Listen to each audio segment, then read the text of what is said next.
Law and ಆರ್ಡರ್ಗಿನ್ನ ಹೆಚ್ಚಾಗಿ ಏನು ದೇಶದಲ್ಲಿ ಯುದ್ಧದ ಭೀತಿ ಇದೆ ಮತ್ತು ಏನು ಗಡಿ ಪ್ರದೇಶದಲ್ಲಿ ಆಗ್ತಾ ಇರತಕ್ಕಂಥ ಚಟುವಟಿಕೆಗಳು, ವಿಶೇಷವಾಗಿ ಟೆರರಿಸ್ಟ್ ಆರ್ಗನೈಸೇಷನ್ಸ್ ಏನು ಅಲ್ಲಿ ಆಪರೇಟ್ ಮಾಡ್ತಾ ಇದ್ರು, ಅದರ ವಿರುದ್ಧ ಭಾರತ ಸರ್ಕಾರ, ನಮ್ಮ ಇಂಡಿಯನ್ ಆರ್ಮಿ ಕ್ರಮ ತಗೊಂಡಿದ್ದಾರೆ. ಮತ್ತು ಮುಂದೆ ಏನಾದರೂ ಕೂಡ ಇದು ಎಸ್ಕಲೇಟ್ ಆದರೆ, ಹೆಚ್ಚಾದರೆ ಯುದ್ಧದ ಪರಿಸ್ಥಿತಿ ಬರಬಹುದು ಅಂತ ಹೇಳಿ ಈಗಾಗಲೇ ಕೇಂದ್ರ ಸರ್ಕಾರ ಪ್ರತಿಯೊಂದು ರಾಜ್ಯ ಸರ್ಕಾರಕ್ಕೂ ಕೂಡ ಒಂದಿಷ್ಟು ಸೂಚನೆಗಳನ್ನು, ಅಡ್ವೈಸರಿಗಳನ್ನು ಕೊಟ್ಟಿದ್ದಾರೆ. ಅದರ ಹಿನ್ನೆಲೆಯಲ್ಲಿ ಈಗಾಗಲೇ ನಾವು ಕ್ರಮಗಳನ್ನು ಜರುಗಿಸಿದ್ದೇವೆ.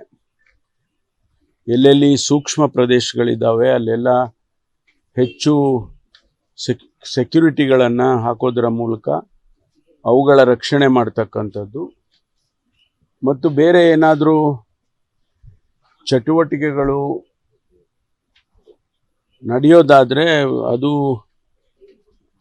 ಎಲ್ಲಿ, ಯಾವ ಪ್ರದೇಶದಲ್ಲಿ ನಡೆಯುತ್ತೆ ಅಥವಾ ಯಾವ ಊರಲ್ಲಿ ನಡೆಯುತ್ತೆ ಅಂತ ನಮಗೆ ಗೊತ್ತಾಗೋದಿಲ್ಲ.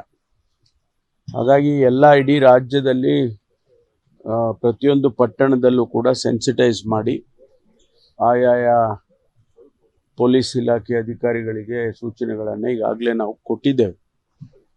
ಮಾನ್ಯ ಮುಖ್ಯಮಂತ್ರಿಗಳು ಇವತ್ತು 4 ಗಂಟೆಗೆ ಸಭೆಯನ್ನು ಕರೆದಿದ್ದಾರೆ.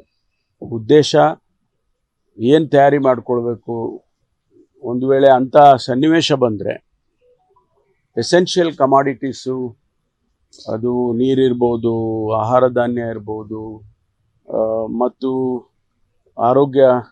ಆರೋಗ್ಯಕ್ಕೆ ಸಂಬಂಧಪಟ್ಟ ಆಸ್ಪತ್ರೆಗಳು, ಇವುಗಳನ್ನೆಲ್ಲ ಯಾವ ರೀತಿ ನಾವು ನಡೆಸ್ಕೋಬೇಕು ಅನ್ನೋದ್ರ ಬಗ್ಗೆ ಅವರು ಸೂಚನೆ ಕೊಡ್ತಾರೆ ಮತ್ತು ಮಾಹಿತಿಯನ್ನು ಕೂಡ ತಗೊಳ್ತಾರೆ ಅಂತೇಳಿ 4 ಗಂಟೆಗೆ ಸಭೆಯನ್ನು ಕರೆದಿದ್ದಾರೆ. ಅದರಲ್ಲಿ ಗೃಹ ಇಲಾಖೆಯವರು ಮತ್ತು ಕಂದಾಯ ಇಲಾಖೆಯವರು ನಾವೆಲ್ಲರೂ ಕೂಡ ಭಾಗವಹಿಸ್ತೇವೆ.